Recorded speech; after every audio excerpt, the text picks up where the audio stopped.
अस्सलाम वालेकुम वरहमतुल्लाहि वबरकातुहू। डियर स्टूडेंट, आज की इस वीडियो में हम लोग देखेंगे कि कॉम्प्लेक्स नंबर को हम कैसे कार्टियन टू पोलर फॉर्म कन्वर्ट करते हैं। अब कार्टियन से पोलर फॉर्म का क्या मतलब होता है और इसको भी हम देखेंगे। और सबसे पहले देखें, आपको कोई क्वेश्चन दिया होगा। एग्जांपल के तौर पे मैं क्वेश्चन ले रहा हूँ, जैसे कि मुझे कहा जाता है कि आपने √3 प्लस आयोटा, ये एक कॉम्प्लेक्स नंबर दिया हुआ है। इसको आप क्या करें, ये कौन से कोऑर्डिनेट सिस्टम में पहले ये बताएं और फिर इसे पोलर में लेके जाएं। याद रखें, ऐसे अगर क्वेश्चन लिखा हो, हर कॉम्प्लेक्स नंबर को लिखने के 3 तरीके होते हैं, जैसे a प्लस आयोटा b, या फिर z is equal to r into cos theta plus iota sine theta, और थर्ड फॉर्म है हमारे पास यहाँ पे z is equal to r e की पावर आयोटा थीटा। ये 3 तरीके होते हैं कॉम्प्लेक्स नंबर को लिखने के।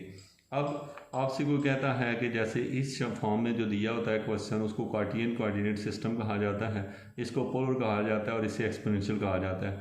अब क्वेश्चन ये दिया हुआ है, आप इसे कार्टियन कोऑर्डिनेट सिस्टम पोलर में और इसके साथ साथ जो है एक्सपोनेंशियल फॉर्म में लेके जाएं, तो आप कैसे लेके जाते हैं, इसके स्टेप्स देखें। सबसे पहले जो भी आपको क्वेश्चन दिया होता है, डेफिनेटली वो आपको कोई z दिया होता है, जैसे कि यहाँ पे 3 और आयोटा है, आयोटा मीन 1 आयोटा है। अब इसमें आपने फाइंड करना होता है कि यहाँ x की वैल्यू क्या है। x की वैल्यू मीन के यहाँ पे जो है वो √3 है, और y की वैल्यू जो है वो आयोटा के साथ जो भी लिखा होता है, यहाँ पे आयोटा के साथ अभी 1 लिखा हुआ है, ये आपको मिल गया है। अब आपने क्या करना होता है, चूँकि आपको पता है ये फार्मूला है, इस फार्मूले में बस r और अगर थीटा का पता चल जाए, r और थीटा का अगर पता चल जाए, तो हम इसे किस फॉर्म में लेके आ सकते हैं, पोलर फॉर्म में। अब हम इसे लाते हैं आर में जब हम लेके आते हैं तो ये बन जाता है हमारे पास फार्मूला होता है, आर का मतलब होता है जेड का माड, जेड के माड को आर कहा जाता है, और ये इक्वल होता है एक्स वाली कीमत के स्क्वायर के प्लस वाई वाली कीमत के स्क्वायर के अंडर रूट के। तो इसको अगर हल करें आप, तो एक्स का स्क्वायर मीन √3, इसका स्क्वायर ले लें, प्लस यहाँ पे वाई की वैल्यू 1 है, इसका स्क्वायर ले लें, अंडर रूट लिया, तो ये ओवरऑल आ जाएगा 3 + 1। तो आप देखेंगे कि ये आ गया √4, और इसको आप लिख लेंगे 2। तो ये आपने क्या निकाल लिया, r जो है ना वो 2 निकल आया है। अब आपके पास जो चीज़ बची है वो है कि आपको थीटा भी चाहिए। अब थीटा निकालने का तरीका ये होता है कि हम लिखते हैं theta is equal to tan inverse of y/x, ये फार्मूला हम यूज़ करते हैं। Theta is equal to tan inverse of y की वैल्यू हमें दी हुई है, जैसे कि 1 है, और x की वैल्यू √3 है। अब आपको या तो इसकी वैल्यू पूरी याद हो, ये हमारे पास आ रहा है tan इनवर्स ऑफ 1 और √3। अब आप देखें तो सबसे पहले तो मैंने अपने कैलकुलेटर को ऑन कर लिया। अच्छा, तो इसमें जो है हम लिखना ये चाह रहे हैं tan inverse of tan inverse of 1 divide square root 3, और ये ब्रैकेट क्लोज करनी है, ये पहले यहाँ से बाहर निकला है, और ये हो गया, ये tan इनवर्स किया, ये आता है 30। ये कितना आ गया, 30 आ गया। 30 जो होता है, इसको यहाँ पे आपका जो एंगल निकला है 30 है, 30 डिग्री निकला है। या फिर आप इसे बाद लिखते होते हैं 30 को अगर π/180 की फॉर्म में लिखे ना, तो ये बनता है यानी कि 60, तो ये बन जाएगा आपके पास 6 π/6। तो अब आप इसे पाई की फॉर्म में लिखे तो π/6 है ये, या फिर इसे 30। तो इसका मतलब है आपने एंगल भी निकाल लिया, वो बना है π/6। तो अब आप क्या करेंगे, अब इसका मतलब है कि जब भी हमें कोई क्वेश्चन कार्टियन कोऑर्डिनेट में दिया हो, तो हमें उसे पोलर में लेके जाना हो तो आर और थीटा फाइंड करते हैं, या एक्सपोनेंशियल में लेने के जाना हो फिर भी आर और थीटा फाइंड करते हैं। जब वो दोनों मिल जाते हैं तो फिर हम ये करते हैं। अब देखिएगा, अब हमने ये फार्मूला लिखना है, z is equal to r, bracket में लिखेंगे cos theta plus iota sine theta. अब आप देखें तो यहाँ पे r की वैल्यू अभी हमने निकाली थी 2 है, यह आ जाएगी cos थीटा, थीटा की जगह रखेंगे π/6, और फिर प्लस आयोटा साइन ऑफ π/6। ये जो है ना, आपने क्वेश्चन को जो है वो कन्वर्ट कर लिया है कौन सी फॉर्म में, पोलर में। इसी को अगर एक्सपोनेंशियल में कन्वर्ट करना हो तो जस्ट आप क्या करेंगे, z is equal to R E की पावर आयोटा थीटा लिखते हैं। यह जगह z आर की वैल्यू 2 निकली है, ई की पावर आयोटा और यहाँ थीटा की जगह π/6 आ जाएगा। तो जिस तरीके में मर्ज़ी हमें कहा जाए हम इसे कन्वर्ट कर लेते हैं। अब स्टूडेंट इस वीडियो को जो बेसिक पर्पज़ है कि हमें क्या क्या मुश्किल से मुश्किल तरीन क्वेश्चन जो होगा या कहाँ पे हम जो है हमारे लिए मसला क्रिएट होगा। याद रखें कि जो क्वेश्चन इस पर मैंने लिया था ये क्वेश्चन, इस क्वेश्चन में ये खूबी है कि ये बेसिकली फर्स्ट क्वाड्रेंट में है। तो क्वाड्रेंट के लिहाज से जो सबसे आपके पास जो अहम इशू होता है कि एंगल निकालने में होता है। आर तो हमेशा सेम निकलता है, लेकिन अगर क्वाड्रेंट चेंज हो तो एंगल कैसे निकालते हैं। हम इसी क्वेश्चन को मुख्तलिफ क्वाड्रेंट में चेक करते हैं और देखते हैं कि हमारे एंगल पे क्या फ़र्क पड़ता है। बाकी तो थीटा की जगह जो वैल्यू होगी जो निकलेगी वही पुट करेंगे, यहाँ भी वही करेंगे आर की जगह, लेकिन थीटा क्या निकलेगा ये असल क्वेश्चन होता है, जिसमें स्टूडेंट जो होते हैं वो कंफ्यूज होते हैं कि भाई थीटा जो है अगर क्वाड्रेंट चेंज हो तो कैसे आता है। अब मैं इसे मुख्तलिफ क्वाड्रेंट में अगर लेके जाऊँ तो मेरे पास जो क्वेश्चन आ रहा है, जैसे कि यहाँ पे दिया हुआ है -√3 प्लस आयोटा, या फिर अगर क्वेश्चन दिया हो ये z की वैल्यू है, या फिर z is equal to √3 minus iota दिया हो, या फिर z की वैल्यू दी हो -√3 plus iota, sorry minus iota, plus पहले हो चुका है। ये 3 क्वेश्चन है। अब देखिए ये वाला कौन से क्वाड्रेंट में है, ये किसी और में है, और पहला एक हम कर चुके हैं वो है z is equal to √3 plus iota. जिसमें दोनों पॉजिटिव हों वो फर्स्ट क्वाड्रेंट में होता है। ये आपको समझ हो कि ये आपके क्वाड्रेंट हैं। क्वाड्रेंट में ये x है, यहाँ पे y है, यहाँ पे x नेगेटिव है, यहाँ पे y नेगेटिव है। अब आपसे कहा यह जाता है कि ये कौन सा क्वाड्रेंट है, तो आप कहते हैं ये वाला फर्स्ट क्वाड्रेंट है, ये जो है ये सेकंड क्वाड्रेंट है, ये थर्ड क्वाड्रेंट है और ये फोर्थ क्वाड्रेंट है। इन क्वाड्रेंट के लिहाज से आप देखें फर्स्ट, सेकंड, थर्ड और फोर्थ में, फर्स्ट में x और y दोनों पॉजिटिव हैं, सेकंड में देखिए y पॉजिटिव है, x नेगेटिव है, थर्ड में दोनों नेगेटिव है और फोर्थ में x पॉजिटिव है और y नेगेटिव है। ये आपको पता हो। इसलिए अगर आपको सबसे पहले तो ये पता हो कि जो क्वेश्चन दिया हुआ है, जैसे ये वाला सवाल है, ये कौन से क्वाड्रेंट में है, यानी x की वैल्यू नेगेटिव है और y की पॉजिटिव है, तो हमें पता है x की वैल्यू नेगेटिव हो और y की वैल्यू पॉजिटिव, सॉरी x की वैल्यू नेगेटिव, y की पॉजिटिव सेकंड क्वाड्रेंट है। तो ये जिसको पता होगा वो क्वेश्चन आराम से हल कर लेगा। ये सेकंड क्वाड्रेंट है। अच्छा, इसमें y नेगेटिव है और x पॉजिटिव है, ये फोर्थ क्वाड्रेंट है, और ये जो है ये दोनों नेगेटिव हों तो थर्ड क्वाड्रेंट है। तो इस तरीके से आपको ये पता हो अगर ये कौन सा क्वाड्रेंट है सवाल का, तो अभी मैं तरीका समझाने लगा हूँ कि कैसे आप एंगल निकालते हैं। तो अब आपका क्वेश्चन है कि आपको पता चल गया कि सेकंड में है, थर्ड में है, फोर्थ में है, तो आप सवाल को हल कैसे करेंगे। थीटा ऐसे निकालेंगे, theta is equal to tan inverse of y/x, बिल्कुल उसी तरह जैसे पहले किया है। अब जस्ट ये कर देंगे कि tan इनवर्स ऑफ y की जगह जो कीमत होगी जो भी होगी उसे पॉजिटिव ही रखेंगे। जैसे सॉरी y की कीमत क्या है हमने अभी पढ़ी है 1 और x की कीमत √3 है। अब हम इसे हल करेंगे तो वही आएगा जो पीछे किया है π/6। आपको पता है π/6 कैसे आता है, मैं पीछे समझा चुका हूँ।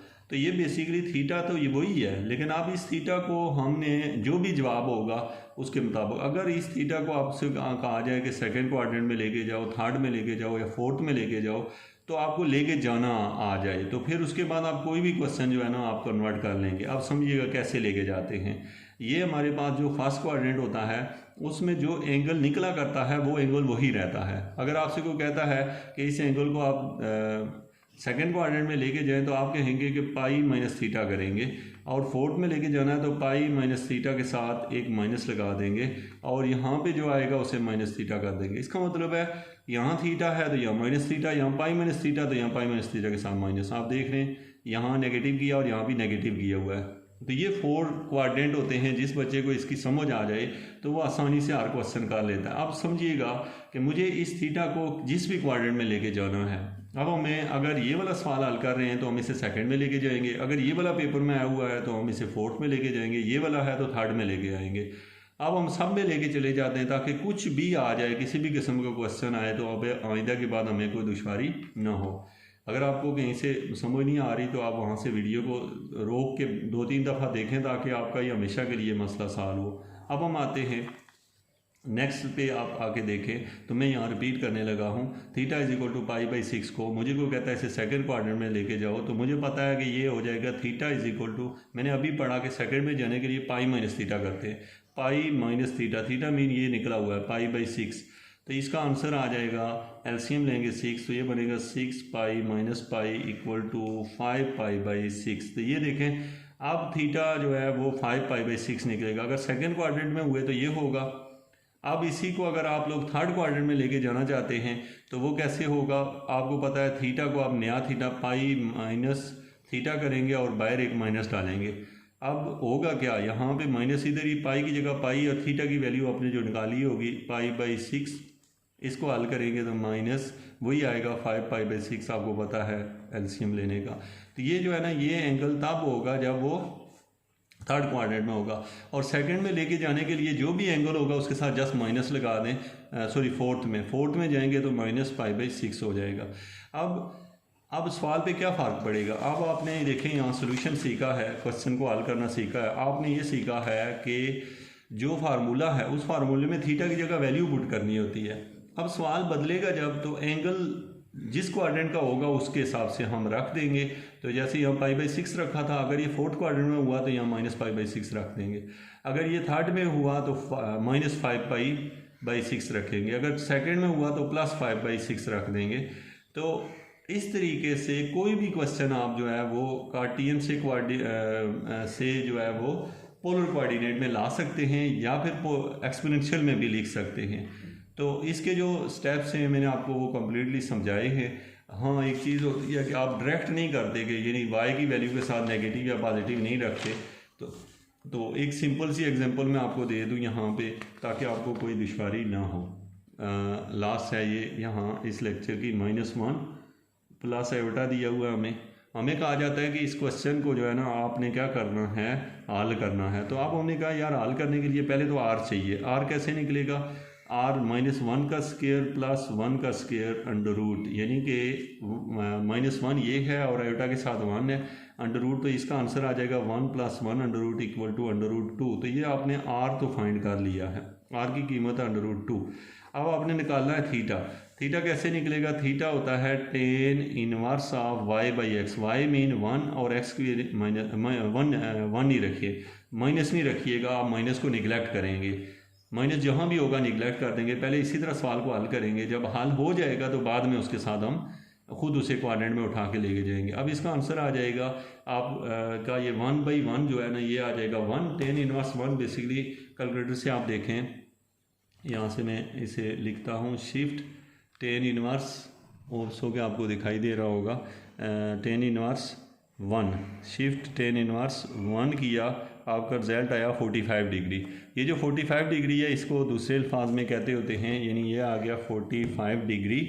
आप इसे पाई में कन्वर्ट कर लें तो, चूँकि ये डिग्री मेजरमेंट में से रेडियन में जब लेके जाते हैं तो इसे चूँकि पाई लाना चाहते होते हैं तो π/180 करते हैं, ये इससे कटेगा, यहाँ पे 4 आ जाएगा, तो π/4 आंसर आया। तो ये आपका क्या निकला, π/4। अब चूँकि थीटा ओरिजिनल थीटा नहीं है ये, क्योंकि आपको थीटा चाहिए कौन से क्वाड्रेंट में, आप गौर से देखो तो जिसमें x जो है वो नेगेटिव है, x नेगेटिव यहाँ होता है x', और जो y है वो पॉजिटिव है, y पॉजिटिव यहाँ होता है, यानी ये x है, ये y है, ये y प्राइम है। तो जो सेकंड क्वाड्रेंट है उसमें y क्या होता है, पॉजिटिव, और x नेगेटिव, इसलिए ये सेकंड क्वाड्रेंट में लेके जाना है। अब हम इस एंगल को सेकंड में लेके जा रहे हैं, थीटा इज इक्वल टू π - π/4 करेंगे, क्योंकि आपने फार्मूला पढ़ा सेकंड में जाने के लिए π - θ करते हैं, तो ये वही कर रहे हैं। तो ये बनेगा 4π - π/4 इक्वल टू 3π/4। तो ये आपके पास क्या निकला, थीटा। अब देखें बच्चों, आपने सेकंड क्वाड्रेंट में एंगल लगा लिया। अगर इसी को कहे कि कोई थर्ड में लेके जाओ तो जस्ट एक -7 डाल दो, अगर कहे इस एंगल को फोर्थ में लेके जाओ तो इसके साथ माइनस डाल दो। तो बस ये आपके पास दोनों चीज़ें मिल गई हैं। अब इसका आंसर ये आएगा -1 प्लस आयोटा, ये इक्वल होगा आर की जगह लिख देंगे अंडर रूट 2, और ब्रैकेट में कास थीटा की जगह लिखेंगे 3π/4 प्लस आयोटा साइन ऑफ 3π/4। ये हमने हल कर लिया, इसका आंसर ये निकला है। होप्स हो कि आपने ये अंडरस्टैंड किया। मैंने तमाम पॉइंट जो हैं वो डिस्कस किए 1 बाई 1 कि आप किस तरीके से किसी भी क्वेश्चन को किसी भी कोऑर्डिनेट से कार्टियन से पोलर में लेके जाते हैं। Thank you so much.